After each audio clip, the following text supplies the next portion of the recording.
cijela ekipa je ovdje, ali mislim, usudim se reći da zbog vas, vi ste to tražili, ali i zbog mene jer ću ja sada jesti vaše kombinacije koje ste mi vi pripremili. Dakle, ješću banane i kulen, ješću ciklu i čokolino i nadalje ješću nutelu i ćevape. Bravo ja! Stigao je taj trenutak, sad ću ja malo preuzeti dok Mija probava. Ako se ne vratim, znajte da vas molim. Prva kombinacija. Ćevapi s nutelom. Ćevapi i nutela. Mljaci! Da ste vidjeli to lice, to je fantastično. Kulen i banana. Kulen i banana. Kulen i banana. No to ne bi trebalo biti loše. Ko ova prva.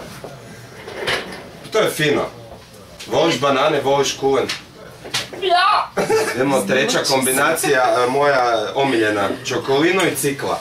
Dobro, idemo ciklice malo, cikla, žličica čokolina, mljac.